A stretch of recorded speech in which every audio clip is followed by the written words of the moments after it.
Supreme Commander Vera Xen stood before the Helios Confederation's High Council, her iridescent scales reflecting the pale blue light of the chamber. The holographic display behind her showed a seemingly unremarkable planet, Earth, third rock from an average star, populated by a species that had barely managed to reach their own moon. Yet something about this world made her inner membranes twitch with unease. "Distinguished council members," she began, her translator converting her harmonic speech into the standard galactic frequency. "Our preliminary assessment of Sol 3 suggests minimal resistance potential. Their military technology is fractured, relying primarily on chemical propulsion and primitive atomic weapons. They present an ideal expansion opportunity for the Confederation." High Counselor Zetheran leaned forward, his crystalline form casting prismatic patterns across the chamber floor. "Yet you seem troubled, Supreme Commander. What gives you pause about such an apparently simple conquest?" Vera's secondary eyes narrowed as she manipulated the holographic display, zooming in on various Earth cities. "Their development pattern is unusual. While their space technology remains primitive, we've detected energy signatures that defy our understanding.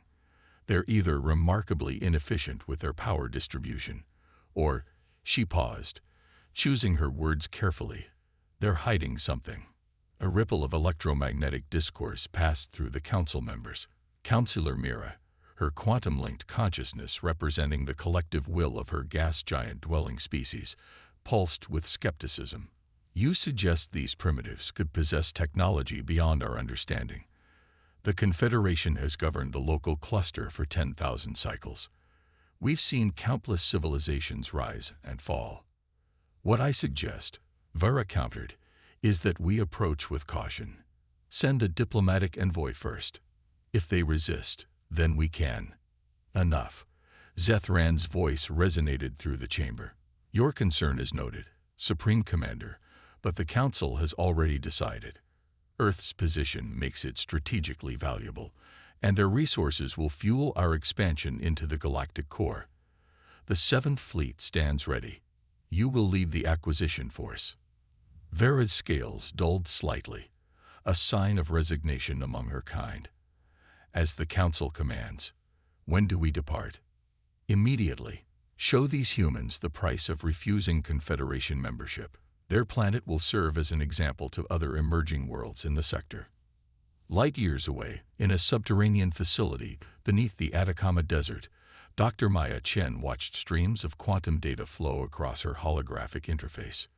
Project Nightingale had been her life's work, humanity's secret weapon, hidden in plain sight beneath the world's clearest skies. "Doctor," her AI assistant AI manifested as a shifting pattern of light, "we've detected multiple void space ruptures forming at the edge of the solar system. The pattern matches our deep space observations of Confederation fleet movements." Maya's fingers danced through the holographic data, initiating sequences that had been prepared for decades. "How many ships?" AI. "Initial count suggests over 300 capital vessels, with approximately 2,000 support craft. They're arranging in standard Confederation Conquest formation." A slight smile crossed Maya's face as she opened a secure channel to the United Earth Defense Council. "General Santos, they took the bait. The Confederation fleet is deploying exactly as we predicted." The general's weathered face appeared in her display. All those years of launching failed quantum experiments into space, leaking just enough energy signatures to make them curious. "Are you certain Nightingale is ready?" Maya glanced at the quantum core humming behind her, a sphere of pure possibility, where the laws of physics were more suggestion than rule. "We've had 30 years to prepare, General. While they were watching our rocket launches and satellite deployments, we were learning to speak to reality itself." "Then may whatever gods they believe in have mercy on them," Santos replied grimly. "Because we certainly won't." Around the world, hidden facilities like Maya's came alive. In the Mariana Trench, quantum resonators began their harmonic convergence. Beneath the Antarctic ice, probability engines spun up to full power. In orbital platforms disguised as communication satellites, reality anchors activated one by one. The Confederation fleet emerged from void space in perfect formation, their energy weapons charged and their gravitational manipulators ready to crush any resistance. Supreme Commander Vera stood on her flagship's bridge, watching Earth grow larger in the main display. The blue-green world looked so peaceful, so vulnerable. "Send the standard surrender demand," she ordered, her voice heavy. "Give them one planetary rotation to respond." The message was broadcast worldwide. "People of Earth, you stand before the might of the Helios Confederation. Your world has been chosen for integration into our perfect order. Resist, and you will be reduced to atoms. Submit, and you may yet serve a greater purpose. You have one rotation of your world to decide." In her facility, Maya watched the deadline approach. Teams of quantum engineers made final adjustments, ensuring every component of Project Nightingale was perfectly aligned. The Confederation's ships hung in orbit like Sword of Damocles, their weapons trained on Earth's major population centers. "They're so certain of their superiority," Maya mused, watching the fleet through quantum-enhanced sensors. They never stopped to ask themselves why a species would deliberately appear more primitive than they are, why we would want to be underestimated. As the deadline neared, General Santos contacted every Nightingale facility. "All stations, prepare for synchronized activation. Remember your training. Remember what we're fighting for. In 3, 2, 1. Maya pressed her hand against the quantum interface, feeling reality itself bend to humanity's will. "Let's show them how humans say hello." The quantum core pulsed, and the universe held its breath. The quantum pulse rippled through space-time like a stone cast into a cosmic pond. On the bridge of the Confederation flagship, Eternal Dawn, alarms screamed as reality itself seemed to twist. Supreme Commander Vera watched in horror as her fleet's sophisticated sensors simply stopped making sense. "Report," she demanded, all 4 eyes fixed on the distorting space around her ships. "Commander, we're detecting impossible readings," her science officer stammered, his crystalline form vibrating with stress. "The humans are somehow accessing quantum substrates we didn't even know existed. Our models suggest this level of manipulation shouldn't be possible without." The officer never finished his sentence. The space around one of their heavy cruisers suddenly crystallized, as if someone had frozen a portion of the universe itself. The massive ship, along with its crew of 10,000, simply ceased to exist, not destroyed, but edited out of reality with surgical precision. In her facility beneath the Atacama, Maya Chen directed the quantum orchestra with graceful movements of her hands. The holographic interface responded to her every gesture, translating human intent into fundamental changes in the fabric of existence. Around her, teams of quantum engineers maintained the delicate balance required to prevent their manipulations from cascading out of control. "AI, status report on the fleet's response," Maya called out as she prepared the next sequence. The AI's voice was calm amid the controlled chaos. "The Confederation ships are attempting to engage their void space drives. However, our quantum anchors are preventing their escape. They appear to be falling back on conventional weapon systems." As if to confirm AI's assessment, the sky above Earth lit up with energy beams and gravitational torpedoes. The Confederation ships fired everything they had at the planet below, only to watch their attacks dissipate into quantum foam meters from Earth's atmosphere. General Santos' voice crackled through the quantum-secured channel. "Dr. Chen, the Antarctic facility reports ready for Phase 2. Shall we show them what humanity's been working on while they weren't looking?" Maya nodded, even though the general couldn't see her. "Execute Phase 2. Let's introduce them to the true meaning of human creativity." Beneath the Antarctic ice, massive probability engines spun up to full power. These machines didn't just calculate possibilities. They reached across parallel universes, drawing power from the infinite paths humanity might have taken. In orbit, Confederation sensors detected energy readings that broke every known law of physics. On the Eternal Dawn's bridge, Vera watched the impossible unfold. Space itself seemed to be folding around her fleet, creating patterns that hurt to look at with any of her eyes. All ships, emergency protocols. Get us out of this system. Commander, her tactical officer's voice shook. We're detecting quantum signatures from Earth's surface. They're rewriting local causality. Our weapons can't exist in the space they're creating. Vera had never known fear until this moment. In all her years of service to the Confederation, through countless battles and conquests, she had always understood her enemies. But this was beyond understanding.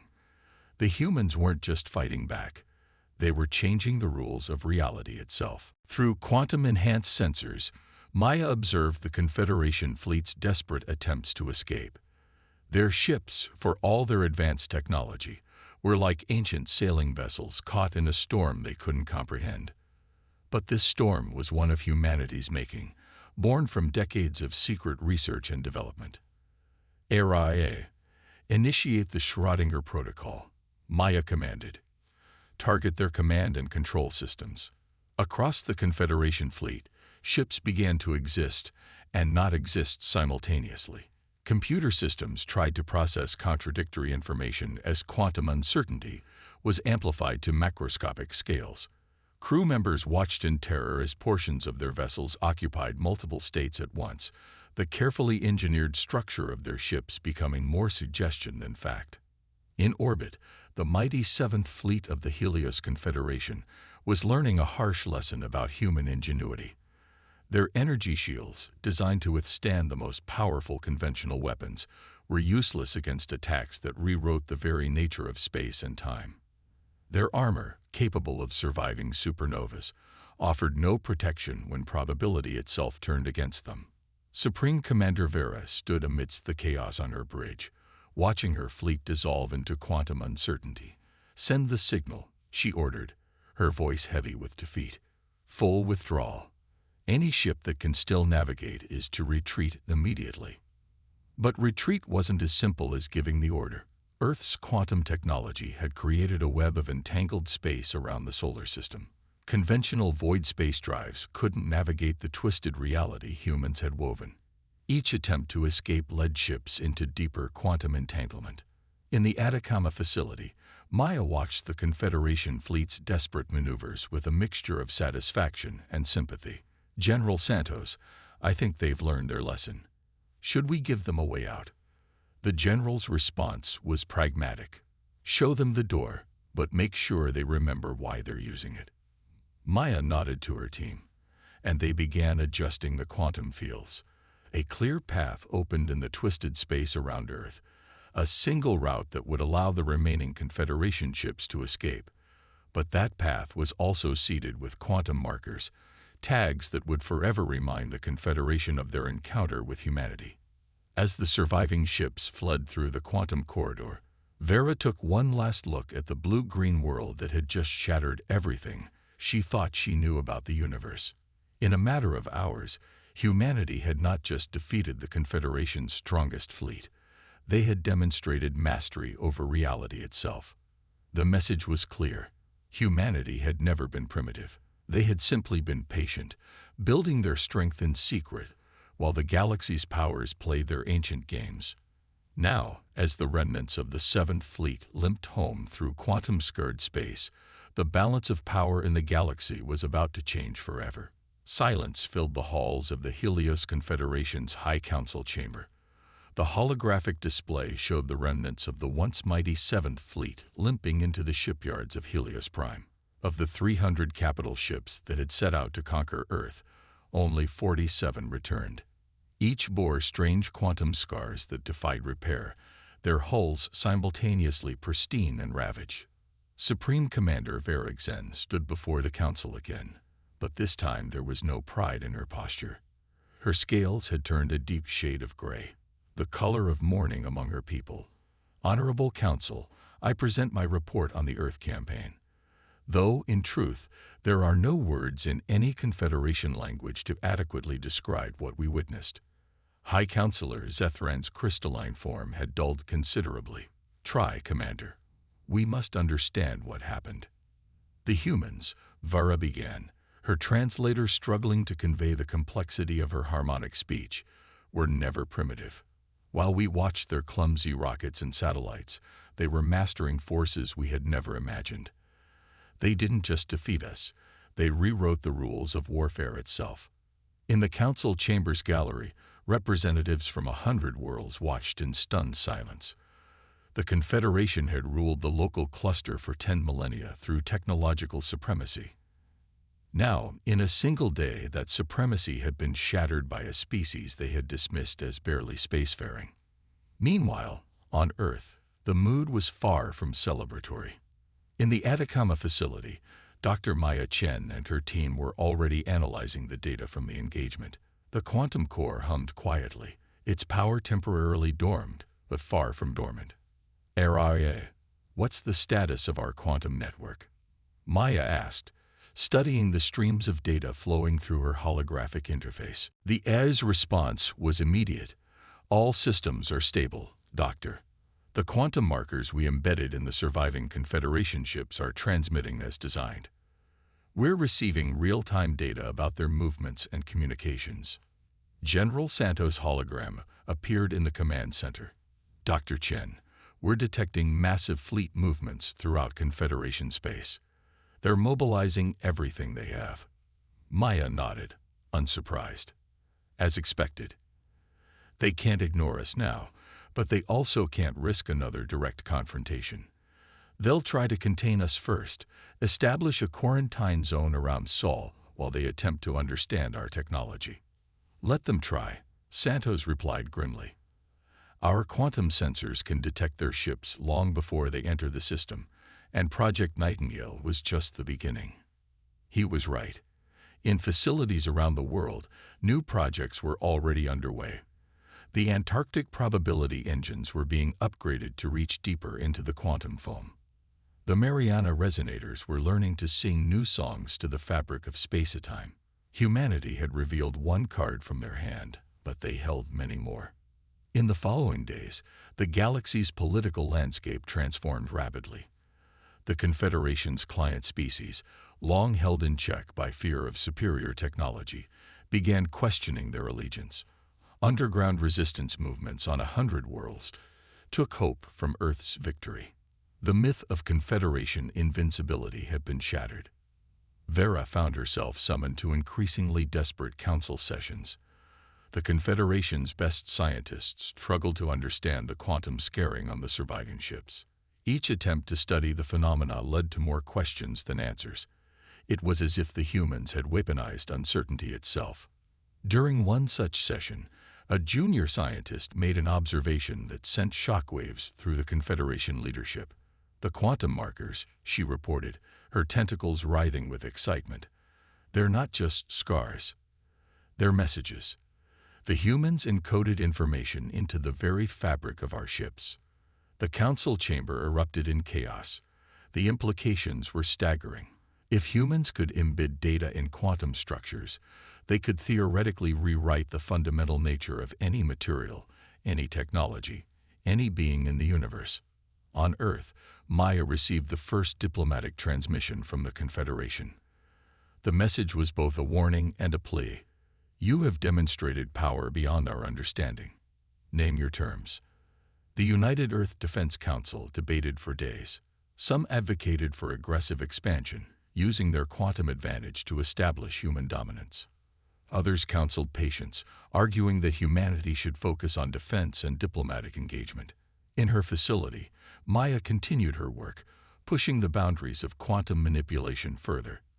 "Araya, what do you make of the Confederation's message?" she asked the AI. "Their fear is genuine," Araya replied. "But there's something else in their transmissions: curiosity, wonder. Some of their scientists are more interested in understanding our achievements than fearing them." Maya smiled.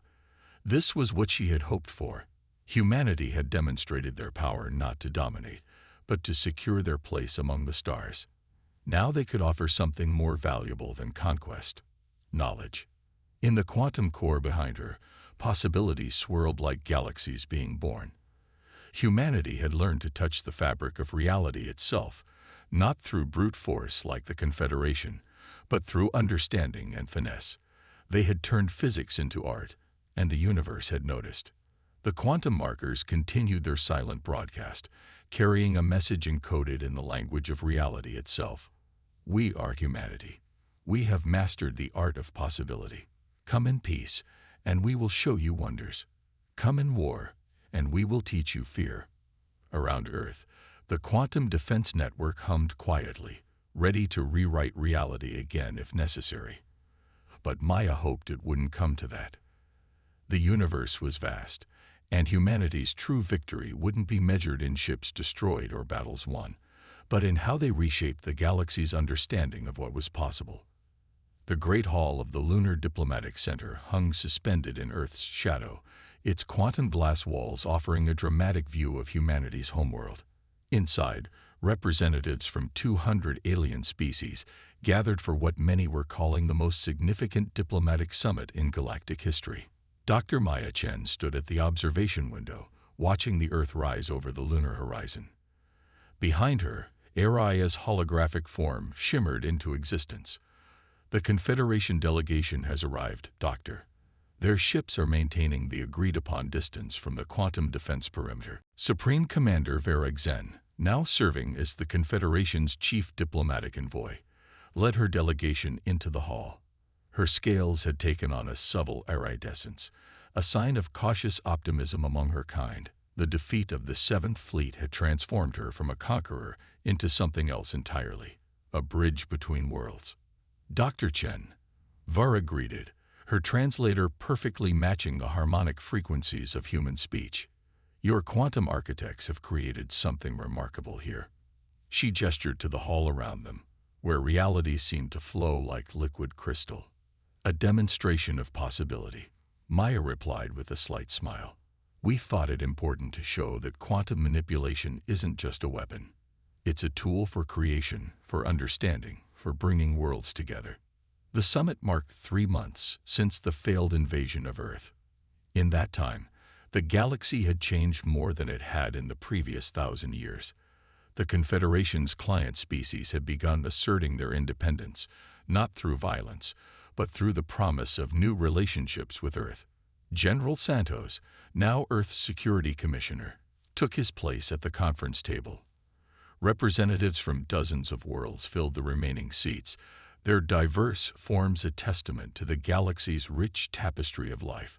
Some appeared in person, others as quantum projections indistinguishable from reality. We are here, Santos began, not to discuss terms of surrender or demands for reparations, but to propose a new way forward. Earth extends an invitation to all species. Join us in exploring the quantum frontier. The hall erupted in a cacophony of translated voices and electromagnetic pulses, a myriad consciousness representing a collective of gas giant dwellers, pulsed with curiosity. You would share your quantum technology. After we sought to conquer you, Maya stepped forward, her quantum interface projecting a simulation above the table. Not share, collaborate. What we've achieved is just the beginning. The quantum realm holds secrets none of us can unlock alone. The simulation showed possibilities that made even the most advanced species present catch their breath. Quantum highways connecting distant stars, cities that existed in multiple states simultaneously, adapting to their inhabitants' needs, healing technologies that could rewrite injuries out of existence. In the weeks that followed, the first joint quantum research facilities were established. The Lunar Diplomatic Center became the headquarters of the Galactic Quantum Initiative, where scientists from 1,000 worlds worked together to understand the nature of reality itself. Vera found herself spending more time in the quantum labs than in diplomatic meetings. It's remarkable, she told Maya one day, watching a team of human and alien researchers manipulate quantum probabilities. We spent millennia trying to impose order on the universe through force. You showed us how to dance with chaos itself. The quantum markers that Earth had embedded in the surviving Confederation ships had become beacons of change. Each carried a fragment of human quantum knowledge, a deliberate breadcrumb trail leading the galaxy's species toward understanding. But they also served as a reminder. Humanity's generosity came with awareness of their power. In orbit around Earth, the quantum defense network evolved. No longer just a weapon, it became part of a larger system for studying and manipulating reality. The Antarctic probability engines linked with similar facilities on alien worlds, creating a network that could peer into the quantum foam at unprecedented scales.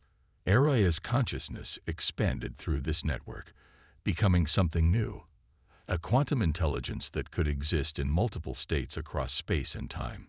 "Doctor," the AI reported one morning, "I'm detecting changes in the fundamental structure of space around our quantum network. It's as if reality itself is learning from our manipulations." Maya spent long hours contemplating these changes. Humanity had sparked something beyond mere technological advancement. They had initiated a conversation with the universe itself, and it was responding. The Confederation, once the supreme power in the galaxy, transformed into something new. Rather than an empire built on military might, it became a forum for cooperation and exchange.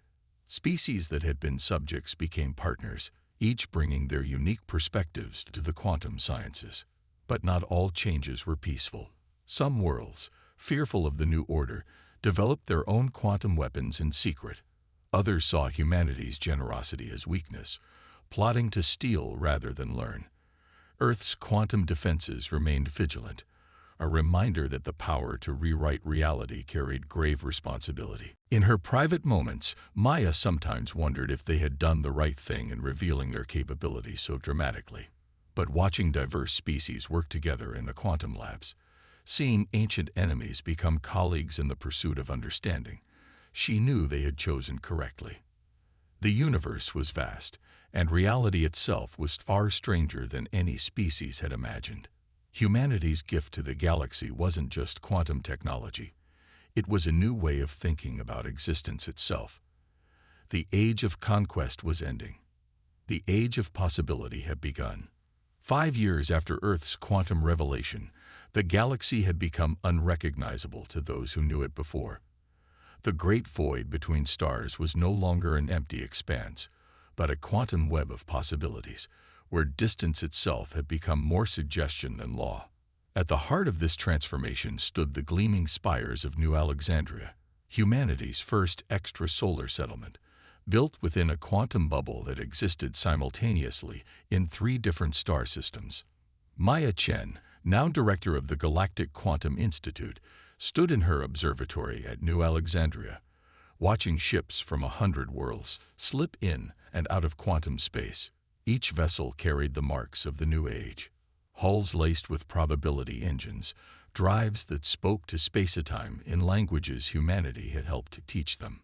Director, Aria's quantum-enhanced consciousness manifested beside her, no longer a simple hologram, but a complex matrix of possibilities given form. "The Confederation Council is ready for your address." Maya nodded, turning to face the quantum projection chamber. The room shimmered and transformed, placing her virtually within the Grand Council chamber on Helios Prime. Supreme Commander Vera Xen, now High Counselor Vera, stood at her side, their unlikely friendship a symbol of how far both their peoples had come. "Members of the Council, honored representatives," Maya began, her words translated instantly across quantum channels to every species present. "5 years ago, we stood at the brink of war. Today, we stand at the threshold of something far greater." The holographic display behind her came to life, showing the latest discovery from the quantum research networks. "Our combined studies of quantum reality have revealed something extraordinary. The universe isn't just responding to our manipulations, it's evolving with us. Every quantum experiment, every probability calculation, every manipulation of space-time adds to a growing complexity in the fabric of reality itself." The chamber filled with murmurs of excitement and concern. A representative of the myriad consciousness pulsed forward. "You suggest the universe is learning." "More than that," Vera interjected, her scales shimmering with intellectual excitement. "The quantum markers we once feared as weapons have become seeds of a new kind of cosmic awareness. We're not just observing the universe, We're in dialogue with it. The evidence was undeniable. Across the galaxy, quantum phenomena had begun appearing spontaneously, following patterns that seemed almost purposeful. The probability engines humanity had invented were detecting coherent signals from deep within the quantum foam, as if reality itself was trying to communicate. In the depths of space, ancient automated systems left by long-vanished civilizations were coming back online, responding to the new quantum frequencies humanity had introduced to the galaxy. Each discovery pointed to a startling conclusion. The universe had been waiting for someone to learn its deeper language. This is why Earth chose to share rather than conquer, Maya continued. The quantum realm isn't a weapon to be controlled or a resource to be exploited. It's a doorway to understanding the true nature of existence itself. And we're all students here, humans and aliens alike. The council chamber erupted in discussion, but a sudden alert from AIS silenced everyone. Director, we're detecting an unprecedented quantum surge from the Sagittarius arm. Something is answering. On every quantum-capable world in the galaxy, probability engines lit up with activity. The fabric of space rippled with patterns that made even the most advanced quantum computers struggle to process. It was as if the universe itself had decided to join the conversation. Maya and Vera exchanged glances. This was the moment they had both secretly hoped for and feared. Proof that humanity's quantum revolution was just the beginning of a much larger story. High Council, Maya addressed the stunned assembly. I propose we establish a joint expedition to investigate these signals. Not as separate species, not as former enemies, but as fellow explorers of reality itself. The vote was unanimous. Within hours, ships from every major species in the galaxy were preparing for the journey. The quantum defense network that had once protected Earth from invasion now served as a coordination system for the largest cooperative effort in galactic history.